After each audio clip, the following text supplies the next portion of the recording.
সালামু আলাইকুম। উত্তর কোরিয়ার পাগলা প্রেসিডেন্ট কিম জং উনের সমর্থক যারা যারা আছেন, যদি ভাল লাগে তাহলে ভিডিওটা শেয়ার করতে পারেন। কিম জং উনরে দেখেন আমি ভিন্ন একটা কারণে পছন্দ করি। একবার উত্তর কোরিয়াতে হইল কি, যেহেতু আমি দক্ষিণ কোরিয়া দীর্ঘদিন ছিলাম, সো কোরিয়ান ভাষায় উত্তর কোরিয়াতে বলা হয় পোকখান, আর আমরা দক্ষিণ কোরিয়াতে যারা থাকি এটা বলা হয় দেহান মিনগুক।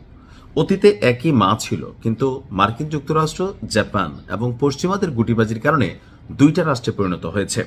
তো উত্তর কোরিয়া নিজেদেরকে সামরিকভাবে শক্তিশালী করার দিকে যখন নজর দিয়েছিল, দক্ষিণ কোরিয়া তখন অর্থনীতি, ইকোনমি, ধরেন কলকারখানা, কোম্পানি, শিক্ষা দীক্ষা ওইদিকে নজর দিয়েছে, যার কারণে অর্থনৈতিকভাবে দক্ষিণ কোরিয়া স্বাবলম্বী হলেও উত্তর কোরিয়ার এক ধমকে দক্ষিণ কোরিয়ার প্রেসিডেন্ট থেকে যা আছে সব কিন্তু হিসু করে দেয়। এটা হচ্ছে বাস্তবতা।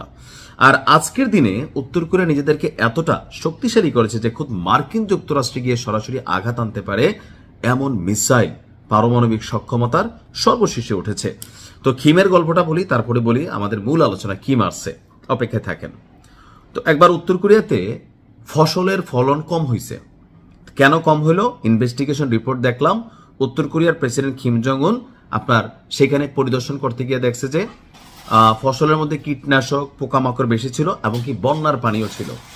তো কীটনাশক কেন দেওয়া হলো না সময় মতো? তো সে করছে কি, যত সরকারি কৃষি কর্মকর্তা আছে সবগুলারে খেতে নামাই দিছে, যা তোরা এখন বৈশা বৈশা কীটনাশক স্প্রে করবি, তারপরে ফিরবি, নয়তো ডাইরেক্ট ফাঁসি। বুঝতে পারছেন? রাষ্ট্রনায়ক তার অনেক কিছু ফ্যাসিস্ট বা ডিকটেটর বা অনেক কিছু তার নেগেটিভিটি থাকলেও এখানে উত্তর কোরিয়ার এই প্রেসিডেন্টের আমার ভালো লাগছে। মনে হচ্ছে বাংলাদেশে এরকম দরকার ছিল, যে সেক্টরে ডিস্টার্ব হবে ওই সেক্টরে যত কর্মকর্তা আছে এগুলোর মাঠে নামাইয়া কানে ধরাইয়া কাজ আদায় করতে হবে। দেশের ভিতরে যেমন এরকম শক্ত, বিদেশেও কিন্তু ঠিক এরকমই শক্ত। উত্তর কোরিয়াকে মোটামুটি আপনার প্রক্সিগতভাবে নানান হুমকি থামকি দেওয়া হচ্ছে। উত্তর কোরিয়ার প্রেসিডেন্ট কিম জং উন বলছিল দেবো নাকি একটা মাইরা। তো দিন শেষে একটা মাইরের এর আকাশ উঠতেছে, গন্তব্য যে কোথায় বলা যায় না। হইতে পারে যে পাশের দেশ দক্ষিণ কোরিয়া, জাপান, অথবা মার্কিন যুক্তরাষ্ট্র, অথবা যে কোনো সমুদ্র সীমা, অথবা ইসরায়েল। ইরানের চলমান যুদ্ধের মধ্যে নানান হুমকি ধামকিকে পাত্তা না দিয়ে উত্তর কোরিয়া তাদের নিজেদের একটা ক্রুজ মিসাইল, অর্থাৎ অত্যাধুনিক প্রযুক্তির হাইপারসোনিক ঘরানার একটা ক্রুজ মিসাইল উৎক্ষেপণ করেছে। দেশটির সর্বোচ্চ নেতা কিম জং উন নিজে উপস্থিত থেকে এই কাজটি প্রত্যক্ষ করেছে। উত্তর কোরিয়ার সরকারি বার্তা সংস্থা কোরিয়ান সেন্ট্রাল নিউজ এজেন্সি অর্থাৎ কেসিএন, তারা তাদের প্রতিবেদনে এই তথ্য জানিয়েছে। প্রতিবেদনটি বলছে এই আপনার নতুন এই ডেস্ট্রয়ার জাহাজটির নাম দেওয়া হয়েছে চৌ হিয়ন।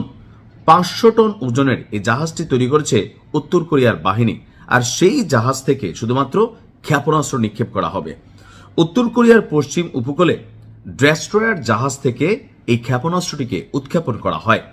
জাহাজটি উদ্বোধনীয় যাত্রা শুরু করেছে দেশটির নম্পো শিপইয়ার্ড থেকে। সেখানে উপস্থিত ছিল কিম জং উন। কিম বলছে পানির নিচে এবং পানির উপর থেকে সমান তালে আঘাত করার মতন সক্ষমতা আমাদের নৌবাহিনী অর্জন করেছে।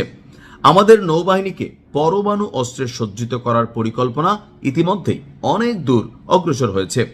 আমরা নৌ প্রতিরক্ষায় যতটা সাফল্য অর্জন করেছি, সেসব আমাদের সামুদ্রিক সার্বভৌমত্ব রক্ষা, শত্রুদের ঘুম কেড়ে নেওয়ার জন্য এনাফ, যা গত 50 বছরে অর্জিত হয়নি। অর্থাৎ উত্তর কোরিয়া রাইট নাও সব দিকে ফুলে ফেপে পরমাণু আরো যত আছে সবকিছুতে সে তার একটা নিজস্ব জায়গা তৈরি করছে। এখন এই ক্ষেপণাস্ত্র এখন এটা আকাশে ঘূর্ণীয়মান, এটার লক্ষ্য কোথায়? আমরা চাই জায়গা মতো হোক। হ্যাঁ, কিম জং রে ভাল লাগে আমার। ভালো থাকুন, বেস্ট অফ লাক, আসসালামু আলাইকুম।